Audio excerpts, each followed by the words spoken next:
Hello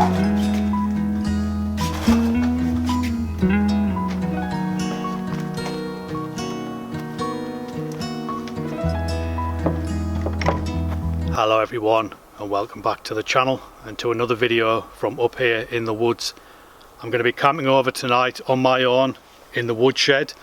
We're going to be doing some Billycan cooking later on, so stay tuned for that. I'm really pushing the boat out with this recipe. I've got a couple of beers to try. Yeah, what else? I brought my archery kit with me, so if time allows I might fire off a few arrows. But first I'm going to go and forage for some firewood.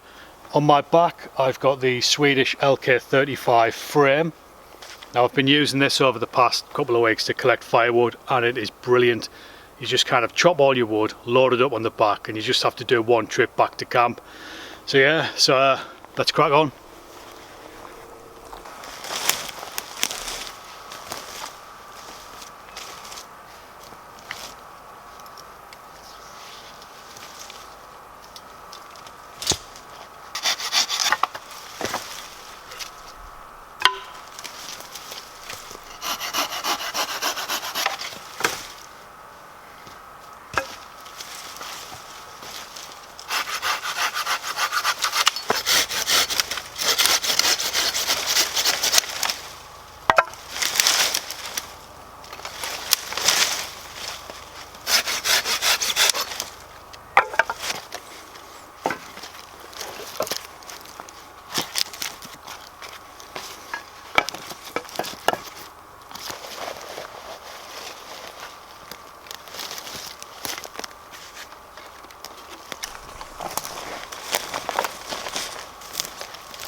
So I got a decent stash of dry hazel, which should do me for my dinner.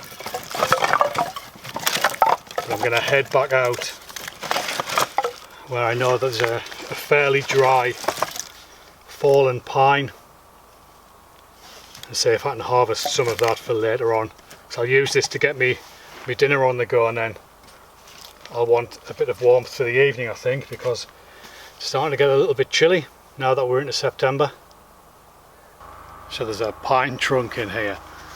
It's a dead tree which I felled probably about 8 or 9 months ago, and I've used most of it on the campfire. There's just a little bit left, but it's stuck in a willow tree, so I'm gonna have to try and yank it out and see if I can get some wood off it. I'm just using this little samurai folding saw that I picked up recently. I was going to buy another, what do you call them, the Laplander saws, but this was about the same price. It's a bit bigger. The blade is a little flimsy. You do notice it bend a bit while you cut, and it cuts on the pull, which you know, it's Japanese, and the Japanese tend to favour pull saws. But the only problem is if you're getting a bit too frisky near the end of the cut and you pull through the cut, you can always end up tearing your trouser leg. Right, let's see what we can do here.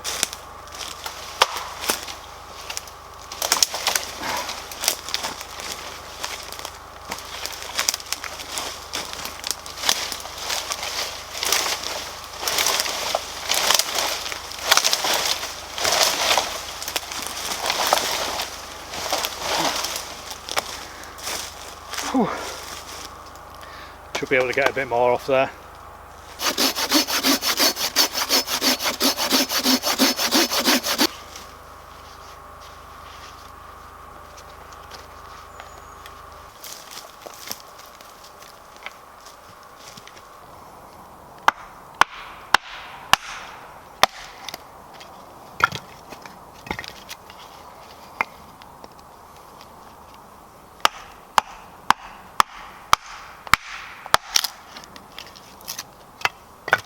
So I've just been splitting the hazel wood. It's not in great condition actually. It's almost punk wood. It's so damp in these woodlands that the wood doesn't really remain dry for long. It starts to rot pretty quickly, but it'll do the job. Now I've got bits that are, you know, you can't split with the axe because of the shape of them, so I tend to just put those on the bottom and then build a fire on top of here, and as it burns down these will catch and I'll end up with a good bed of coals. So I've got a good stash of firewood there that should see me through the evening. I'm just debating whether or not to put a tarp up in case it rains. Actually, it's looking a bit overcast. I actually had a tarp up there, but I took it down yesterday because when I was having a campfire, all the smoke was going straight into the shed. But I don't know, I think the rain, it's not forecast to rain, so I might just risk it. But I've got the wood in now anyway, which is the important part, so I'm all set in that respect. It's 5 o'clock now, so that's on a Friday, that's beer time. So I'm gonna head back to the truck, I think, and get a cold beer, and on the way see if I can collect a few blackberries for me dessert. I picked a couple of these foraging belt pouches up the other day off Etsy. I'll put a link underneath in the description. I can't remember the name of the shop, but they're really handy. They kind of just lube onto your belt, and they've got a press stud here. When you open that, it folds out into a fairly decent sized waxed cotton pouch, ideal for keeping your hands free if you're picking blackberries or if you're looking for tinder or anything like that. So yeah, they're about 12 or 13 pounds, so pretty good value, I thought.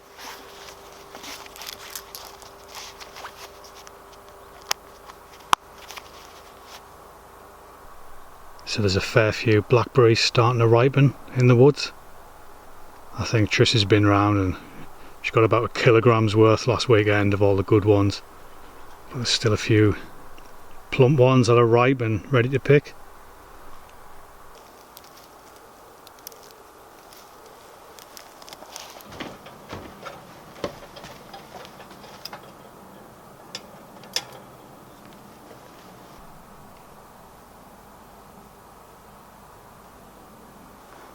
Well folks, it's time for a beer, and I'm just going to christen a new Billycan that I bought.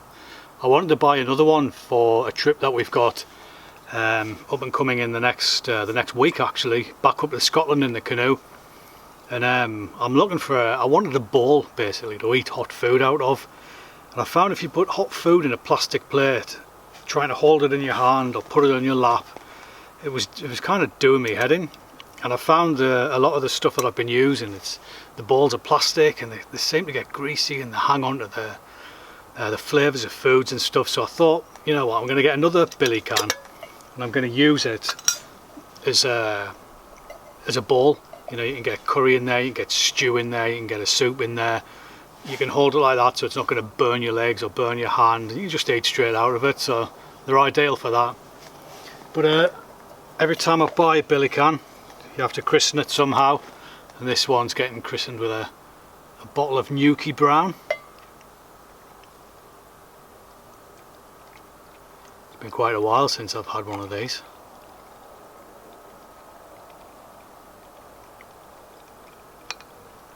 Oh, beautiful. Oh, look at that. Look at that. Look at the heat on that, as they'd say up in Newcastle. Look at that. Oh, lovely. No need to give this one the taste test. We all know how nice the brown is, or the brune.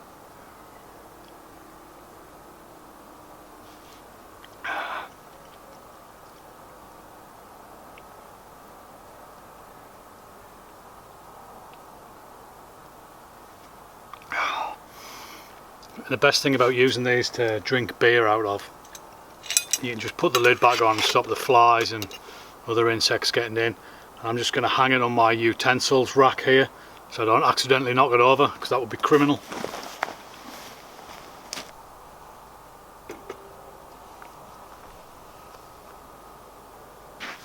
What we're going to use to light this fire is old school Bobby Bushcraft Swan Vesta and a fire lighter.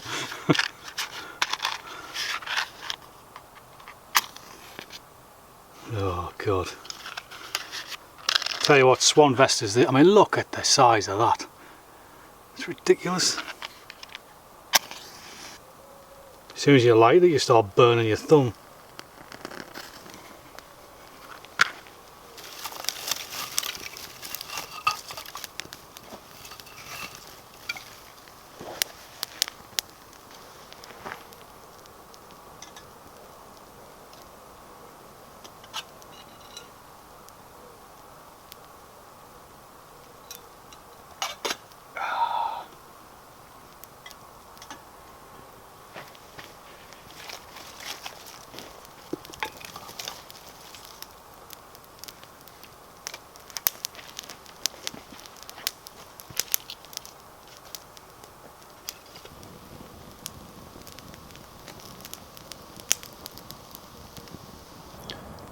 On tonight's episode of Billycan Cooking, we're going to be cooking beef and ale stew with dumplings. Without doubt, this is going to be the most ambitious meal yet. So I'll give you a look at the ingredients. It's fairly simple.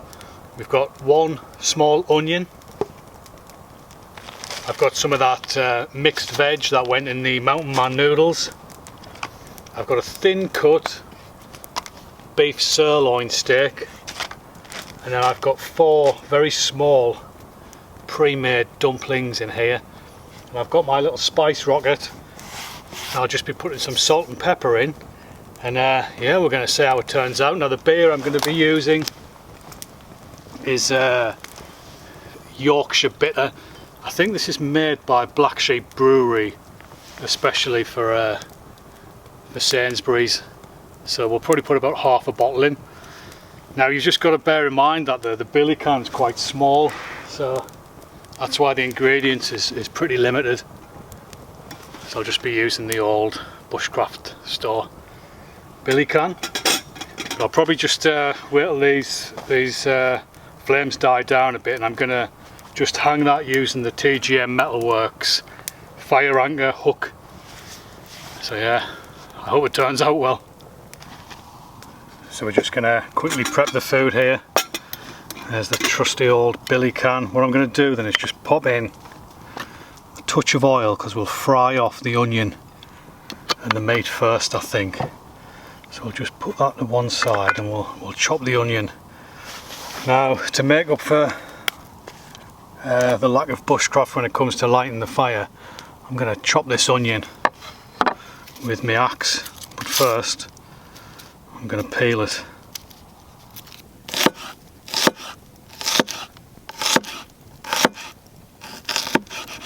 So there we go, we'll just shot that straight into the little Billycan. And now what I'm going to do is just add a touch of salt to the onions. I'm just going to put in my hand first, I don't want too much. You've got to be really careful. These Billycans are so small, if you put too much salt in, your food becomes really salty. So literally just a decent sized pinch should do it. And then get a bit of pepper in there as well. Quite a bit of pepper for a bit of flavour. And I think that's all I'm going to season it with, to be honest. So the beer should give it a good enough flavour. I might actually start to get this on now, I think. So we've just got some more of that dehydrated veg. There's some potato in there and some greens and carrots and that, so I'll probably not put all of that in. And then this afternoon at home I pre-made some little dumplings. Look at them, beauties. So they should just about fit on top, but I hope they don't rise too much. So I might just put a couple in, I don't know. A lot of things to think about when you're cooking in a small Billycan, that's for sure. I'll just let the fire burn for a while longer while I enjoy the rest of this beer. I'll want to get back to the truck and get everything I need for the night before the dark comes in, because this Woodland, it's not a place you want to be walking around after dark. It's terrifying. You might bump into the Jabberwocky.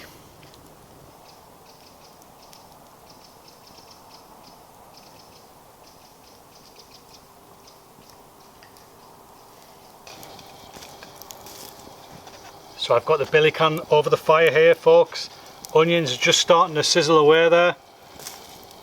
So we'll keep an eye on it. And once those start to brown off, we'll get the steak in. We'll fry that quickly. Now we'll get the beer and the vegetables in. And I think actually I'll put the dumplings in at the same time, because they take about half an hour.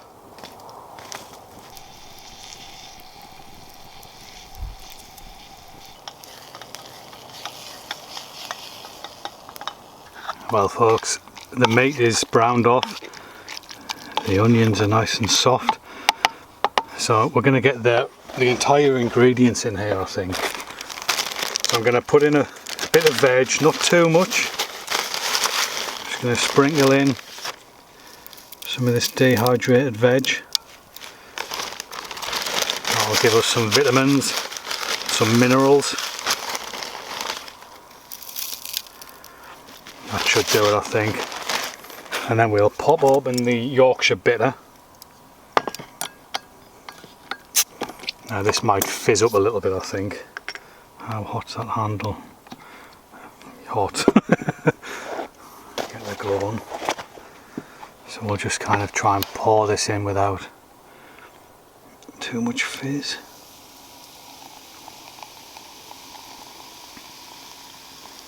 Oh, look at that.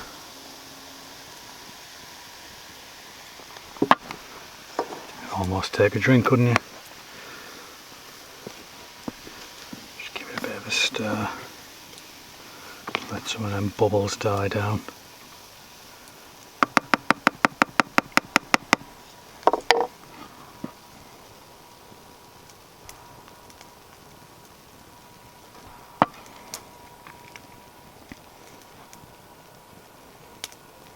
So there's almost half the bottle in there. And now the question is here, how many dumplings do you put in? They're going to expand, aren't they?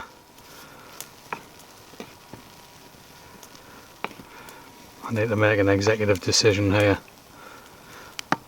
Shall I go for 2 or shall I go for 3? Do you know what?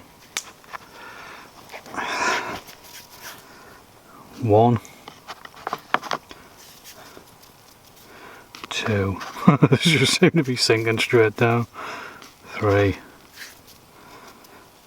4, and let's see what happens.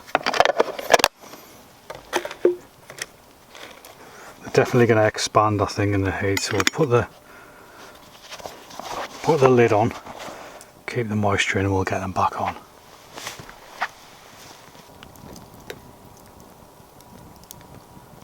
I'll just keep it about there for now. A bit of gentle heat, and we'll see what happens.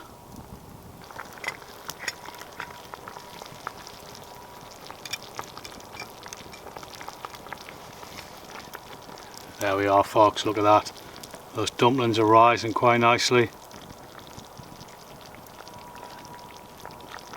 I just hope it hasn't burnt on the bottom. I might just take it off actually and just give it a little stir, very gently. Oh, it all seems good. Oh, look at that. Get that back on there. That is looking great.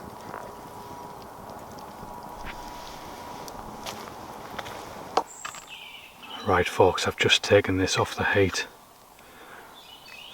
It's done. That meat should be really soft. Oh, look at that, the veg is rehydrated beautifully. Look at the dumplings. They look like little potatoes. Oh man, oh, it smells gorgeous. Look at the meat. Fantastic. So I'm going to let that cool down for a bit. I'm going to head back to the truck and stock the beer fridge up.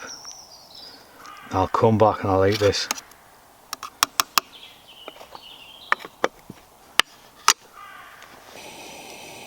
I hope you can see me alright, guys. It's approaching 9 o'clock. I've been drinking the beers and just letting the stew cool, but it's still quite warm, so we're just going to give it the taste test here. So I've just got a bit of beef and a bit of vegetable.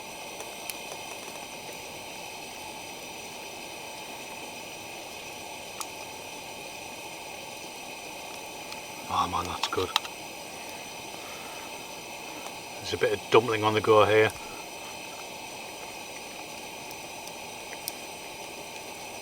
Oh, that is beautiful. That is really nice.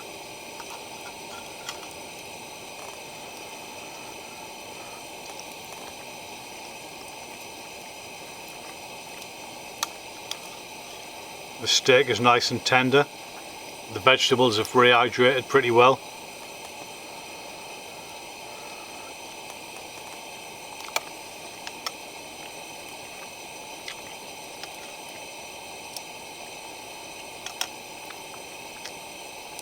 You're getting that slight bitterness from the beer as well.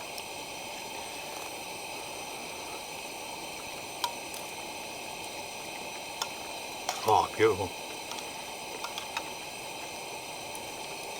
I would say this is the most ambitious meal yet I've done in a Billycan.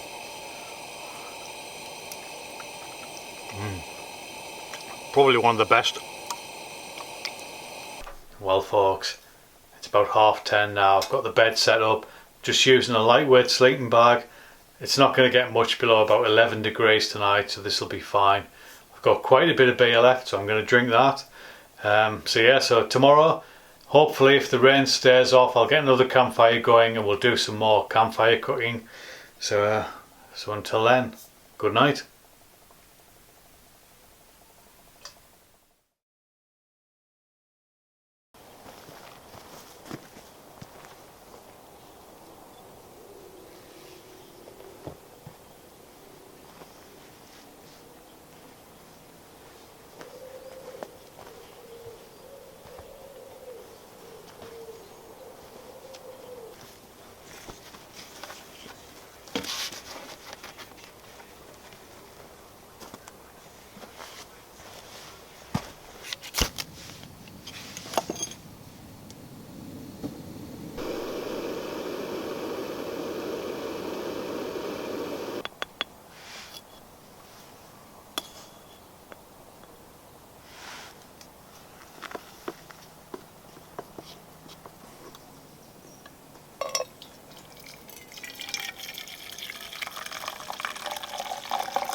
Morning folks, you'll have to excuse the noise if the mic's picking that up. I think there's a bird of prey over there that's making a right racket.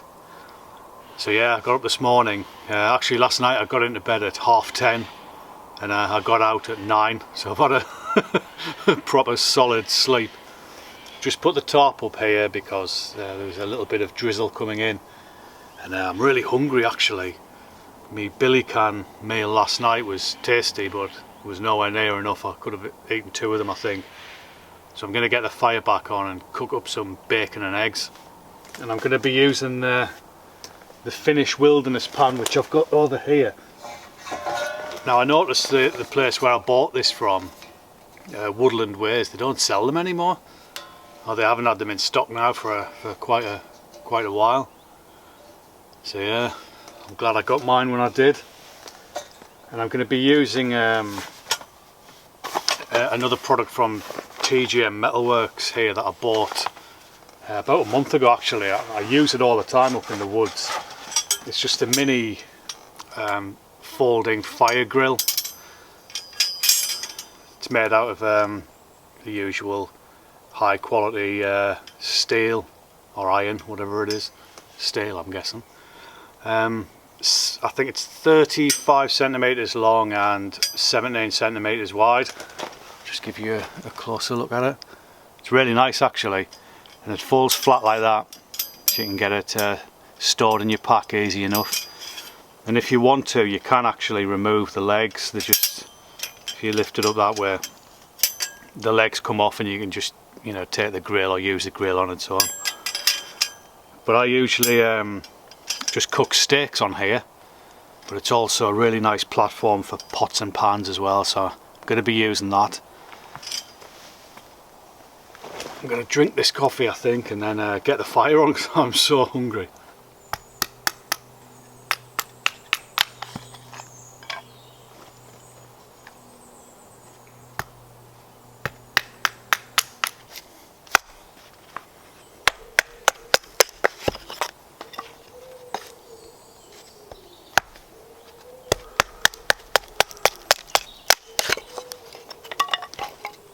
So I'll demonstrate here how to do a proper professional Bobby bushcraft fire. This is how all the famous bushcrafters do it. You get some sticks there, you put them there, and what you can do if you want to get really Bobby bushcraft is put a few sticks around like this. I think this is called the TP method. Got to make sure that your wood's nice and thin though, so it catches. Look at that. And you can put a few thicker ones here. There we go. Now lighting the fire. I learned this method off Ray Mays himself, and this is what all the real bushcrafters do. You just get a fire lighter and a box of Swan Vestas. You know when you see Ray Mays with his like bow drill doing all that, when the camera stopped rolling and he hasn't managed to light his fire, he just gets out a Swan Vesta and a fire lighter, and it works every single time. So you can have these top bushcrafting tips for free. Look at that, beautiful. What I'm going to do actually is get the fire grill over the fire just now, because when you're cooking bacon and eggs, you're not really that bothered about the fire burning down into coals. You just want some quick heat. Just going to push that in a little. There we go, it's a solid platform there, and it'll easy take a large pan or a Dutch oven or whatever. So I think we'll get straight on and start cooking.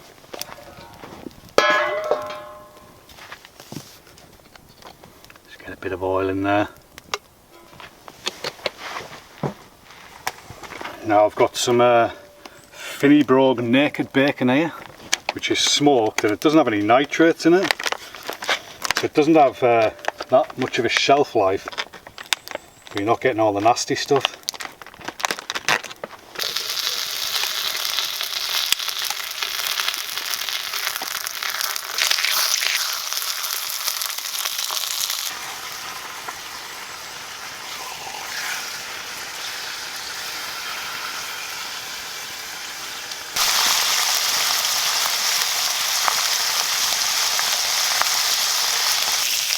So this is all going very well, guys. These thin pans are perfect for just quickly frying meat. Now I'm going to try and get some eggs on here.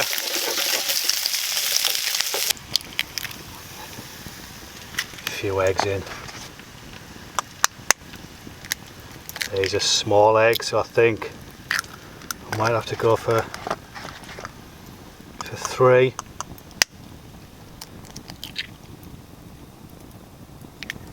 Well, I am pretty hungry. Let's make it 4.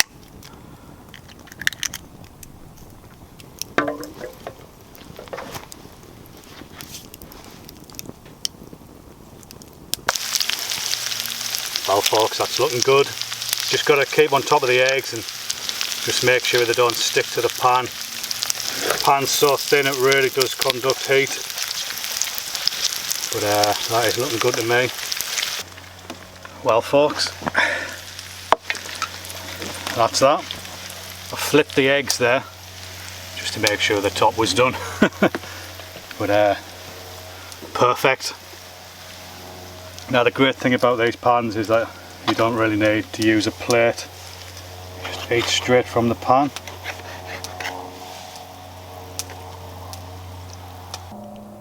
Beautiful. Can't believe how hungry I am.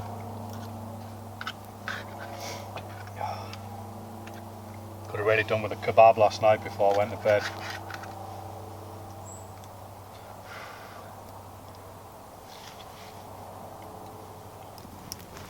I'll just get the coffee pot on there so I'll have a nice brew after my breakfast.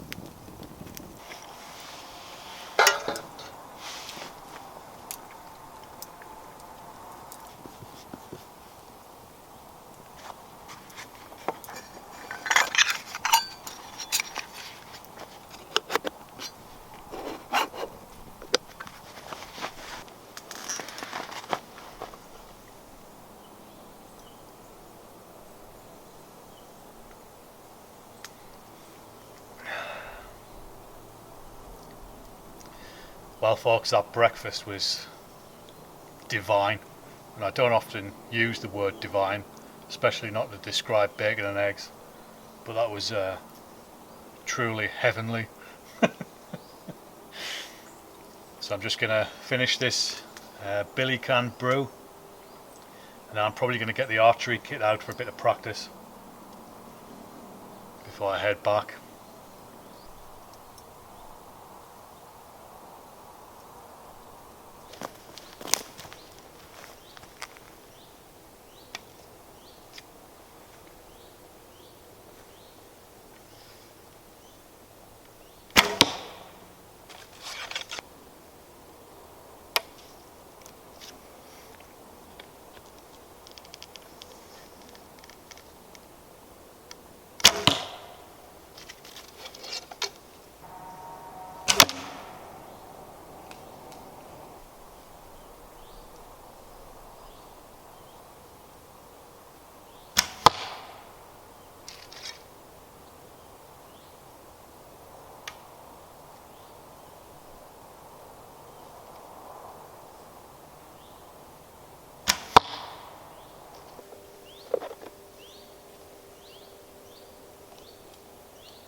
Well folks, I've had the target set up now for about half an hour.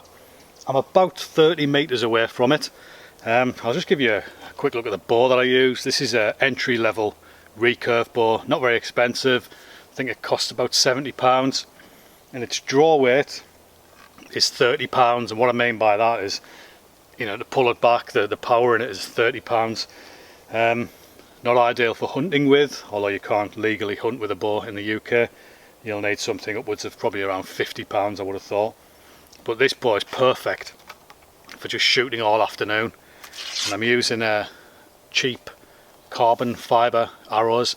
Now during the winter I usually practice archery by stumping, or roving as they used to call it, where you just walk through the woods, you pick a target, usually a rotten stump or a rotten tree, and then fire your arrow at that. But it tends to destroy arrows, especially wooden ones. So these carbon fibre ones are a bit more robust, and you can actually, I'll just give you a look. You can twist the tips of them out, and you can put on blunt tips, which will stop the arrow sinking right into the stump. But it's probably just easier to use a foam target. They can be picked up relatively inexpensively, about 60 or 70 pounds they are. You can also get 3D targets, which are hellish expensive. You know, you can kind of get full-size deer and bison and stuff like that to fire into, but they're 500 quid or something. But this target's big enough, it's 60 centimeters by 60, and it allows you, oh look at that. I'm just going to have to show you that. I'm going to have to show you that shot there. I'm pretty sure that went straight in the bullseye. Oh, look at that. Good lord. Oh, it's just on the edge there. What a shot.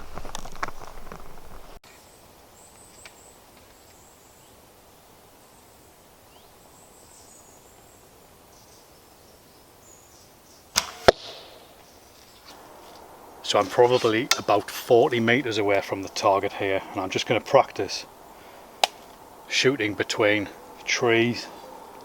So I'm not sure if you can make the target out. It should be just there.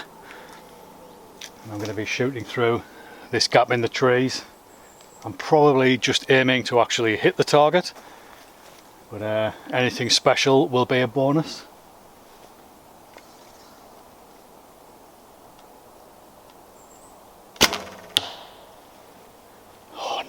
shot. I think that went in the blue.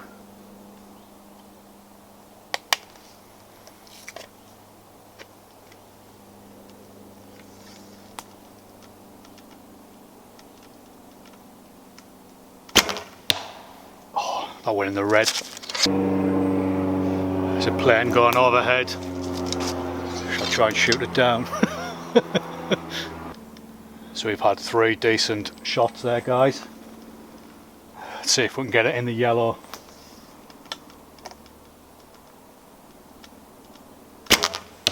Oh, totally missed there. Just hit the very edge of the target. It's a poor shot. I think you just need to take your time a bit.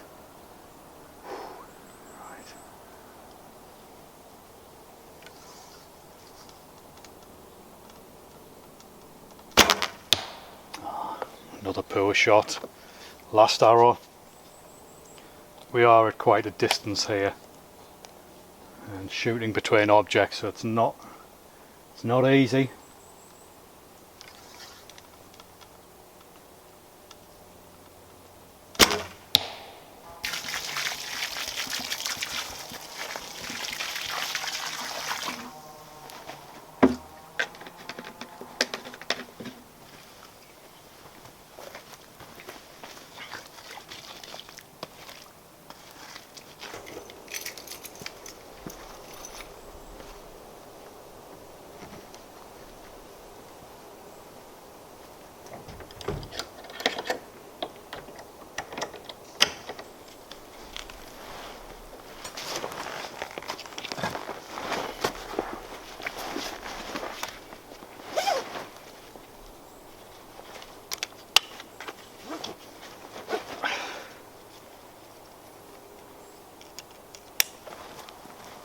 Well folks, that's me done for this overnighter. Unfortunately, I've got to go and get back to civilization now. So as ever, I'd like to say thanks for watching the video. I hope you enjoyed it, and I'll catch up with you again in the next one.